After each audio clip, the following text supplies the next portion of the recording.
Hello everyone, I'm Suman Ban. Here we will be discussing about case hardening heat treatment process, carburizing process. So first we recapitulate heat treatment process, then we will discuss case hardening heat treatment process. तो heat treatment process क्या होता है इसको पहले हम लोग यहाँ पर देख लेते हैं. Heat treatment is a very important tool by which we can alter the properties of a steel easily. The same steel can have a very wide range of mechanical properties like tensile strength, hardness, ductility, creep, stiffness, etc. if subjected to different heat treatment. Heat treatment is a sequence of heating and cooling designed to get the desired properties in the steel. The changes in the properties of steel after heat treatment are due to the phase transformation and structural changes that occur during the heat treatment. At room temperature, microstructure of steel consists ferrite plus perlite plus carbide. तो इसको हम लोग कुछ ऐसा देखते हैं heat treatment क्या होता है कि एक स्टील है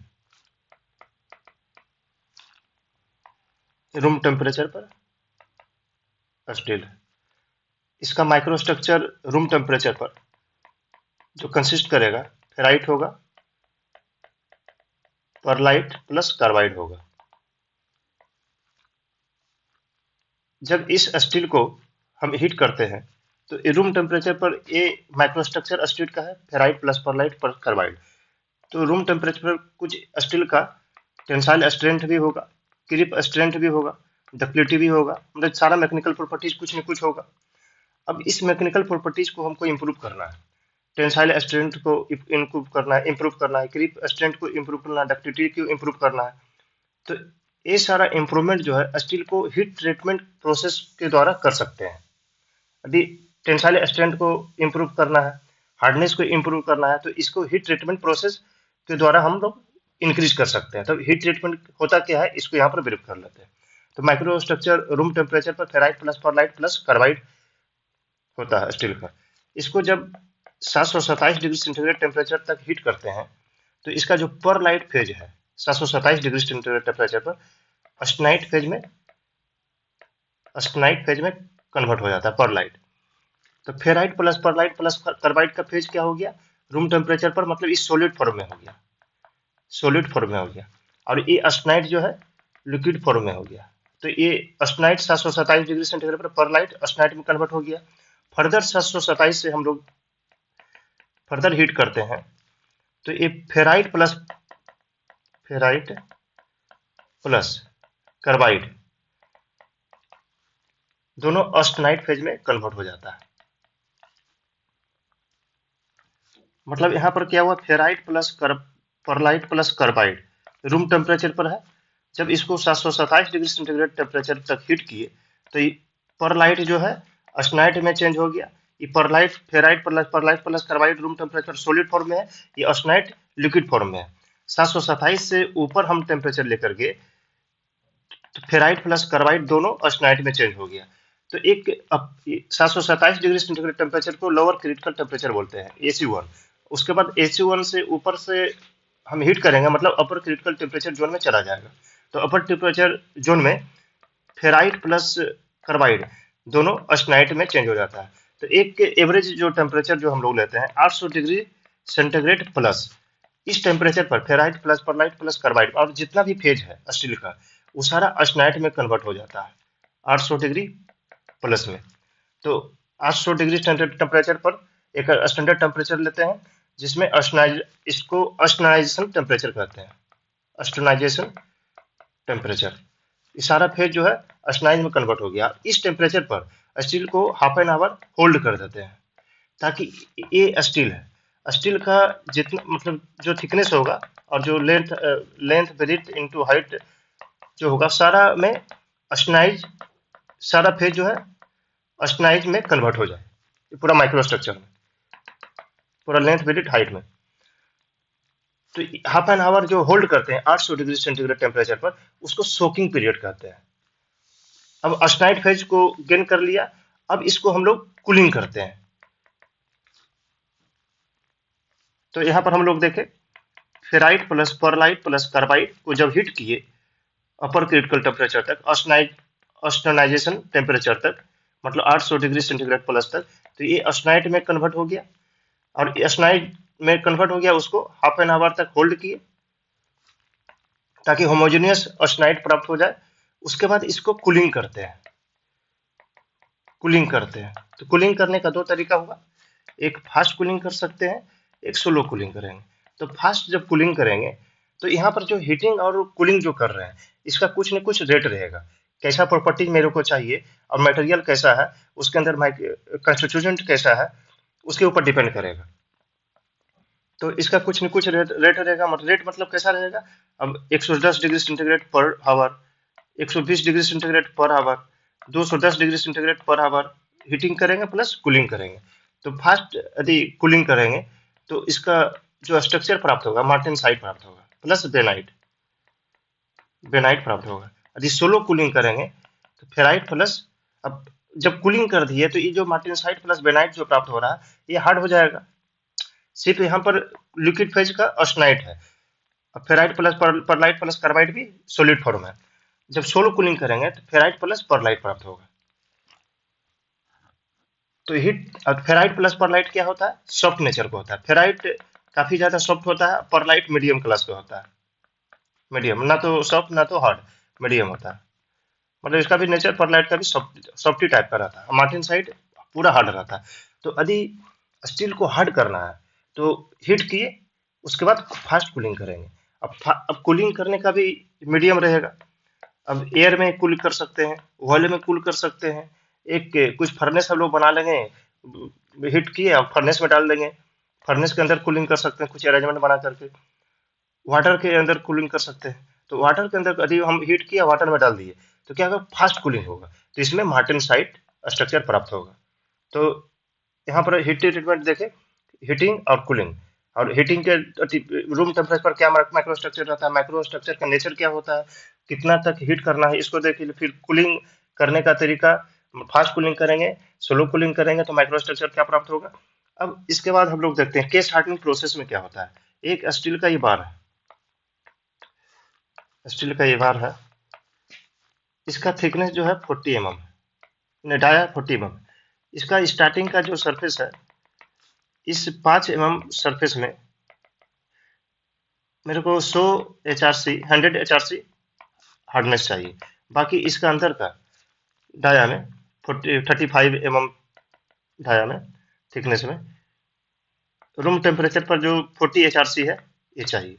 तो एक ही मटेरियल में, एक ही स्टील बार में अलग अलग हार्डनेस चाहिए।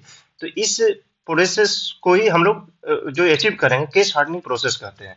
तो अंदर वाला जो कोर है, इसको कोर हो गया, और इसका सरफेस जो हार्डनेस जो इंक्रीज करना है उसको केस कहते हैं।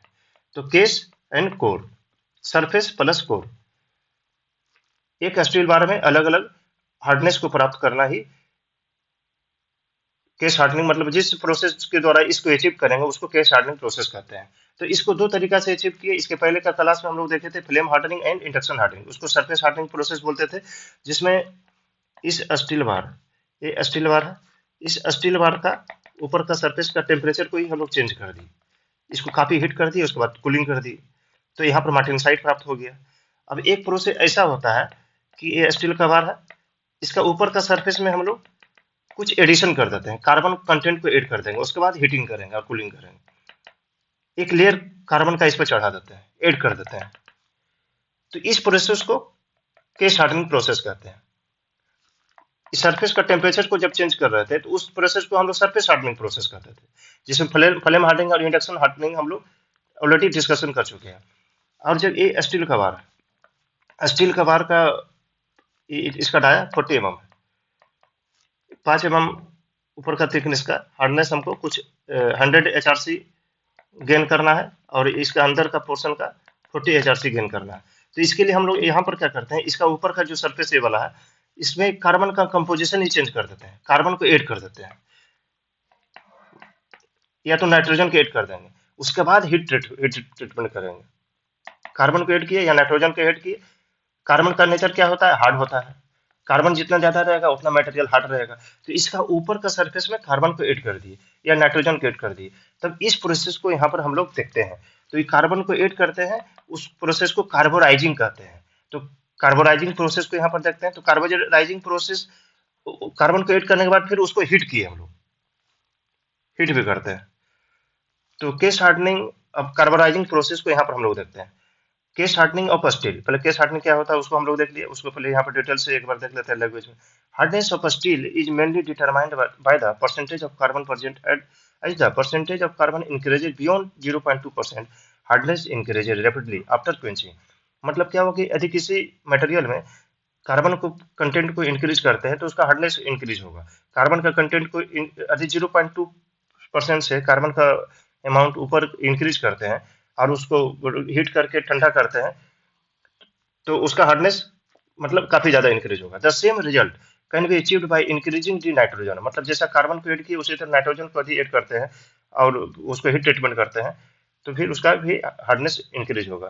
Content at the surface which result in the formation of hard nitride, तो नाइट्रोजन को ऐड किए उसके बाद उसको हीट किए उसके बाद कूलिंग किए तो वो हार्ड नाइट्राइड का फॉर्मेशन करेगा।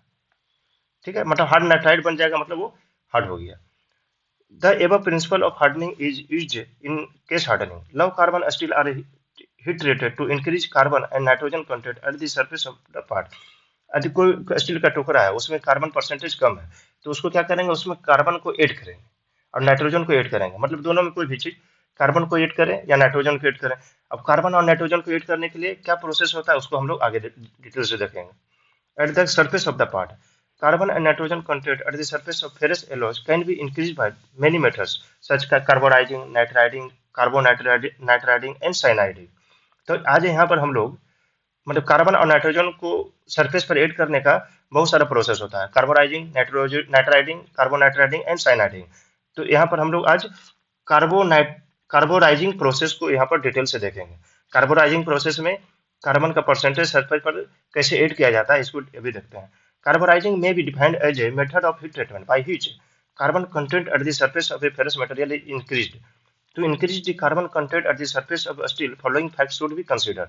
तो कार्बोराइजिंग प्रोसेस क्या कहलाता है, हीट ट्रीटमेंट का ऐसा प्रोसेस है जिसमें कार्बन कंटेंट सरफेस पर जो फेरस मटेरियल है उसके सरफेस पर इंक्रीज किया जाता है। उसका इंक्रीज करने का कुछ प्रोसेस होगा, ऐसा नहीं कि कार्बन किसी भी प्रोसेस से किसी भी सरफेस स्टील का सरफेस से फेरस मटेरियल पर ऐड हो जाएगा। द पार्ट शुड बी, मतलब जो मटेरियल स्टील का जो पार्ट है फेरस मटेरियल है, should be placed in an atmosphere rich in carbon, मतलब उस पार्ट को जिसको हीट ट्रीटमेंट करना है, कार्बन परसेंटेज बढ़ाना है, उसको कार्बन रिच एटमॉस्फेयर में रखना पड़ता है, रखते हैं। Carbon molecules surrounding the part should be dissociated into active so that carbon can be absorbed by iron at the surface of steel। ठीक है, उसको कार्बन रिच एटमॉस्फेयर में रखते हैं, उसमें और कुछ प्रोसेस होता होगा मोलिक्यूल। फिर ferrite phase of iron has a very low solid solubility for carbon at room temperature. अब यहाँ पर ये समझने वाला चीज है, तो यहाँ इस पॉइंट से तो ये क्लियर हो गया कि जिस पार्ट में कार्बन का परसेंटेज बढ़ाना है तो उसको एक कार्बन रिच मतलब एक ऐसा मतलब अरेंजमेंट है जहां पर कार्बन का परसेंटेज बहुत ज्यादा है, कार्बन बहुत सारा रखा हुआ, उसमें उस पार्ट को वहां पर रख देते हैं। अब आगे देखते हैं क्या होता है। Ferrite phase of iron has a very low solid solubility for carbon at room temperature 0.006%। Hence, ferrite phase cannot absorb an appreciable amount of carbon at room temperature. Increasing the temperature of ferrite phase increases the solid solubility for carbon to a maximum of 0.02% at 727 degree centigrade. This amount of carbon is also insufficient to increase the hardness. Hence, carburizing cannot be done in ferrite phase. अब carburising phase में क्या होता है, अब इसको यहाँ पर हम लोग देखते हैं। ये स्टील है, ठीक है। अब इसको यहाँ पर पूरा ऐसा कार्बन रखा हुआ है, एक अरेंजमेंट है। हमको इसको इसमें ये स्टील का टुकड़ा है, इसमें कार्बन का परसेंटेज को इसका सरफेस में हमको इंक्रीज करना है। ये कार्बन रिच एटमॉस्फेयर है, यहाँ पर कार्बन बहुत सारा है, कार्बन का मोलिक्यूल है। अब स्टील का रूम टेम्परेचर पर ferrite plus pearlite plus carbide होता है। तो फेराइट पेज जो है, फेराइट पेज रूम टेम्परेचर पर 0.02% कार्बन को एब्जॉर्ब कर सकता है, मतलब इसको रूम टेम्परेचर पर ऐसा ही हम रखे तो ये 0.02% कार्बन को एब्जॉर्ब कर लेगा। लेकिन इसको जैसे ही हम हीट को इंक्रीज किए और 727 डिग्री सेंटीग्रेड तक किए 727 डिग्री टेम्परेचर तक तो ये फेराइट में रहेगा। इसके जैसे ऊपर जाएंगे तो ये ऑस्टेनाइट में चेंज हो जाएगा, फेराइट जो ऑस्टेनाइट में चेंज हो जाएगा, और इसका टेम्परेचर अब हम इंक्रीज करने लगे ये अरेंजमेंट में। तो ये फेराइट फेज तक 727 डिग्री सेंटीग्रेड टेम्परेचर तक ये फेराइट फेज जो है 0.02% कार्बन को एब्जॉर्ब कर सकता है, मतलब रूम टेम्परेचर पर इतना एब्जॉर्ब कर सकता है। जब इसका हीट ऐड करने लगे तो फेराइट फेज जो है 727 डिग्री सेंटीग्रेड टेम्परेचर तो फेराइट फेराइट ही रहेगा। ऊपर जैसे करे 727 टेम्परेचर तक वो ऑस्टेनाइट में कन्वर्ट हो जाएगा। तो 727 डिग्री सेंटीग्रेड टेम्परेचर तक इसका अरेंजमेंट को हम इंक्रीज करते हैं, तब पर भी वो 0.02% कार्बन को ही एब्जॉर्ब कर सकता है, मतलब इससे हार्डनेस इंक्रीज नहीं होगा फेराइट फेज में। तो इस डिटेल से ये क्लियर हुआ कि फेराइट फेज में कार्बन एब्जॉर्ब नहीं होता है आयरन में। तो ferrite phase of iron has a very low solid solubility for carbon at room temperature. अच्छा, ये देख लिए हम लोग 727 पर 0.02% ही एब्जॉर्ब करता है और रूम टेम्परेचर पर 0.06%। ठीक है, this amount of carbon is also insufficient to increase the hardness, hence carburizing cannot be done in ferrite phase। अब ऑस्टेनाइट फेज का देखते हैं। Austenite phase of iron has a highest solid solubility for carbon and it varies from 0.8% at 727 degree centigrade to 2% at 1148%, 1148 degree centigrade. Once the surface of actually observed carbon, it should be diffused from surface toward the core. The rate of diffusion increases with increase in temperature। तो इसको हम लोग देखते हैं कुछ ऐसा यहाँ पर है, ये अरेंजमेंट है, ये अरेंजमेंट है, इसमें कार्बन रखा हुआ, ये स्टील का टुकड़ा। तो अभी हम लोग फेराइट फेज का देखे थे। फेराइट फेज रूम टेम्परेचर पर 0.006% कार्बन, जैसे स्टील को रखे इतना कार्बन को एब्जॉर्ब कर लेगा। इसका टेम्परेचर 727 डिग्री सेंटीग्रेड लेकर के तो 0.02% कार्बन को एब्जॉर्ब किया, मतलब फेराइट फेज कब तक रहेगा, 727 तक रहेगा। इसके ऊपर जैसे हिट किए सारा फेज जो है ऑस्टेनाइट में कन्वर्ट हो जाएगा। अब ऑस्टेनाइट का देखते हैं कि कार्बन कितना एब्जॉर्ब करता है।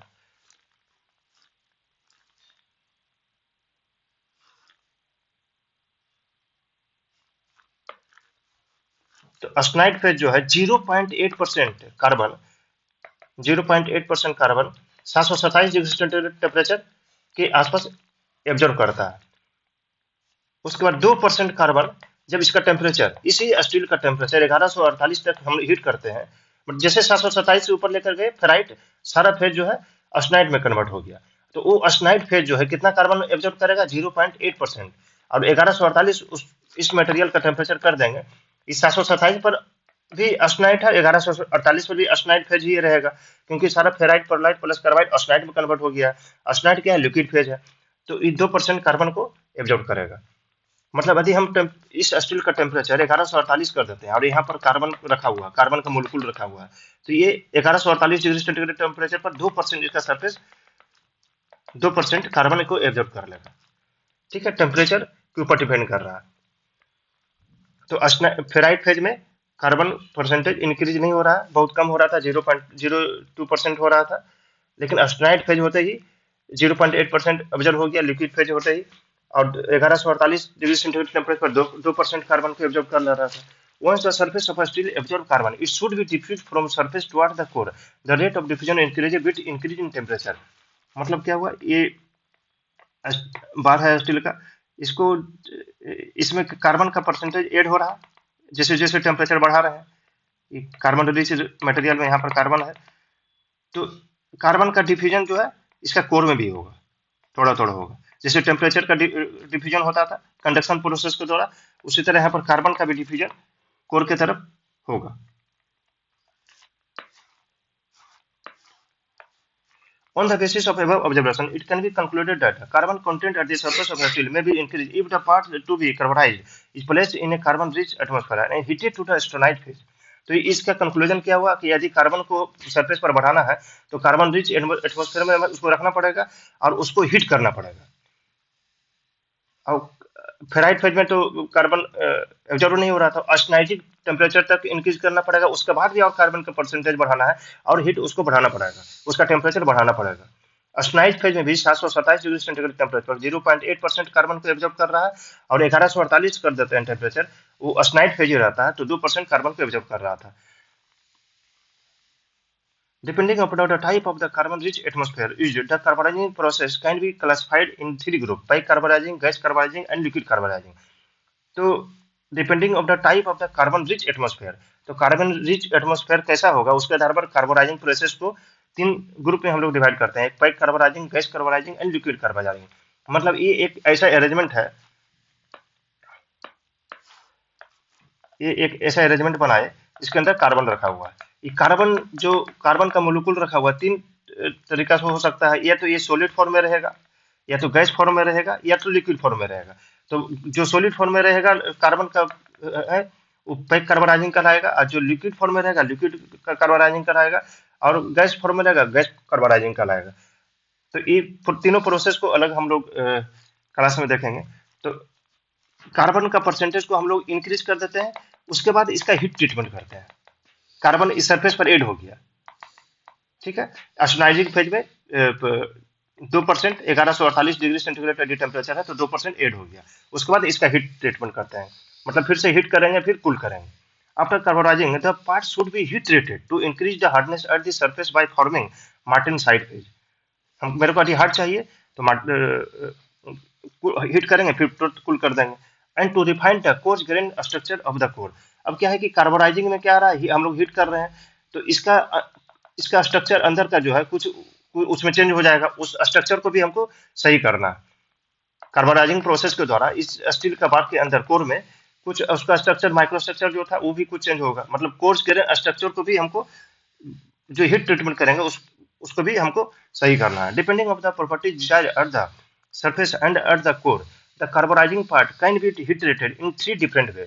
अब जो कार्बोनाइजिंग कर दिए हीट, मतलब उसमें कार्बन का परसेंटेज जो हमको लाना था, ऐड करना था, ऐड कर दिए। अब उसके बाद जो हीट ट्रीटमेंट करेंगे उसको तीन तरीका से यहाँ पर करते हैं। तो direct quenching, the part is directly quenched from the carbonizing temperature into the water और oil bath and then followed by low temperature tempering. Tempering मतलब क्या होता है, हार्डेंड मटेरियल को कुछ सर्टेन टेम्परेचर तक हीट करते हैं, उसके बाद कूलिंग करते हैं।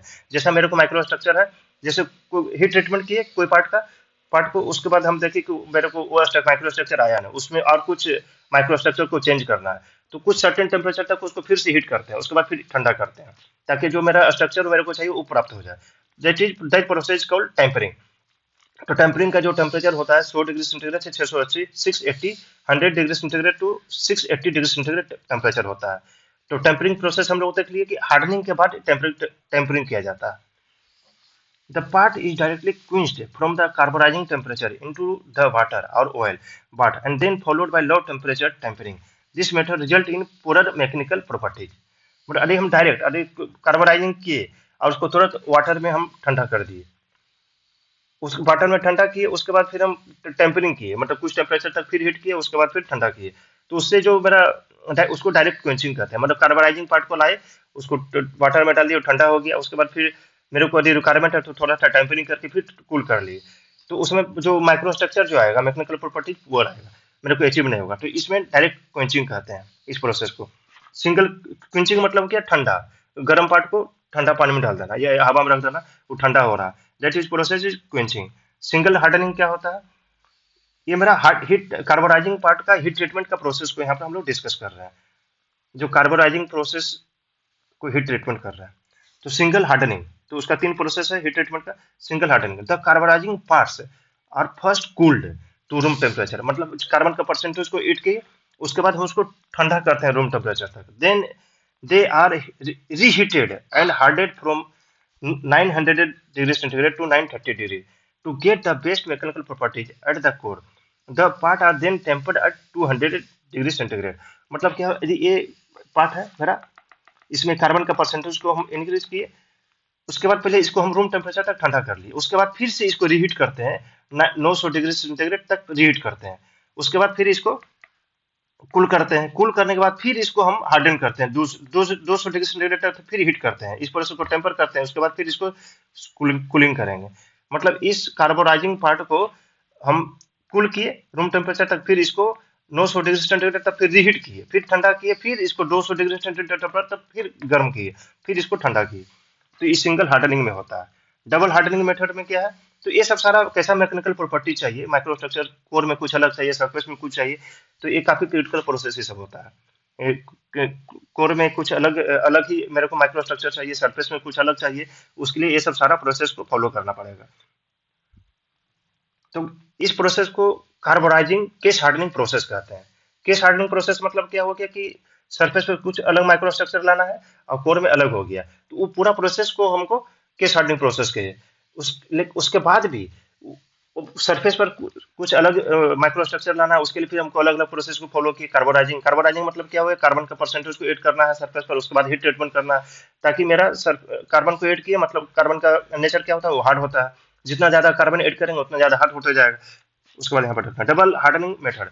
The carburizing parts are cooled to room temperature and hardness as follows. मतलब कार्बोराइजिंग पार्ट को हम लोग कूल करते हैं रूम टेम्परेचर पर, उसके बाद फिर हम हीट ट्रीटमेंट करते हैं, हार्डनिंग करते हैं। तो क्या करते हैं, reheating and hardening from 900 degree centigrade 900 to 930, ये पार्ट है, इसको कार्बोराइजिंग कर दिए, कार्बन का परसेंटेज को ऐड किए, उसके बाद इसको रूम टेम्परेचर पर ठंडा करते हैं। ठंडा करने के बाद इस पार्ट को फिर हम हीट किए, रीहीट किए 900 डिग्री सेंटीग्रेड तक हीट किए। मतलब इसका सारा फेज जो है, जो ठंडा करने के बाद जो सारा फेज फिर ऑस्टेनाइट में कन्वर्ट हो गया। उसके बाद फिर इसको ठंडा किए, ठंडा होने के बाद फिर इसको हार्डनिंग प्रोसेस मतलब क्या हुआ कि ऑस्टेनाइट टेम्परेचर तक गर्म किए, उसके बाद तुरंत ठंडा किए। अब ठंडा होने के बाद फिर उसको हम 650 डिग्री सेंटीग्रेड तक गर्म करते हैं, मतलब टेम्परिंग करते हैं टू गेट द स्फेराइड सीमेंटाइट। मतलब इसको 650 तक गर्म किए, फिर उसको हम ठंडा किए। ठंडा होने के बाद फिर इसको हम 740 टू 727 740 टू 760 टेम्परेचर तक फिर गर्म किए, उसके बाद फिर ठंडा किए। उसके बाद इस ठंडा के बाद फिर उसको हम टेम्परिंग करते हैं, फिर 200 डिग्री सेंटीग्रेड तक फिर गर्म करते हैं, उसके बाद फिर ठंडा करते हैं। मतलब इतना सारा प्रोसेस को हम लोग फॉलो करते हैं ताकि double hardening results in the best combination of mechanical properties of the surface and the core. तो डबल हार्डनिंग में क्या हुआ, ये कार्बन परसेंटेज को ऐड किए, कार्बोनाइजिंग किए इस स्टील बार का, उसके बाद इसको रूम टेम्परेचर तक हम लोग रूम टेम्परेचर तक इसको ठंडा किए। ठीक है, जो स्ट्रक्चर आना था आ गया। फिर इसको हम हीट किए 900 टू 930 तक, फिर इसको हम ठंडा किए, फिर स्टील कूल हुआ। कूल होने के बाद फिर जो स्टील आया, फिर इसको हम लोग टेम्परिंग करते हैं, मतलब फिर 650 तक हम लोग हीट करते हैं, फिर इसको ठंडा करते हैं, फिर इसको हार्डनिंग करते हैं 740 टू 760, फिर इसको कूल किए, फिर जो स्ट्रक्चर आया फिर इसको हम टेम्परिंग करते हैं 200 डिग्री सेंटीग्रेड टेम्परेचर को, फिर किए, फिर कूल किए। तो इस तरह हम लोग देखे कार्बोराइजिंग क्या हुआ, हीट ट्रीटमेंट क्या प्रोसेस, क्या केस हार्डनिंग प्रोसेस क्या होता है। तो कार्बोराइजिंग प्रोसेस का और बाकी जो प्रोसेस है कार्बोराइजिंग का, जो अलग अलग तरीका है, pack carburizing, gas carburizing and liquid carburizing, इसको अलग अलग क्लास में हम लोग देखेंगे। पैक कार्बोराइजिंग में कार्बन का परसेंटेज और कार्बन को कैसे ऐड करते हैं उसका तरीका को देखेंगे। गैस कार्बोराइजिंग में जो मेटल पास है पार्ट है उसमें कार्बन का परसेंटेज को कैसे ऐड करते हैं। लिक्विड कार्बोराइजिंग में कार्बन का परसेंटेज को किसी मेटल पार्ट में कैसे ऐड करते हैं, उसको हम लोग डिटेल से देखेंगे।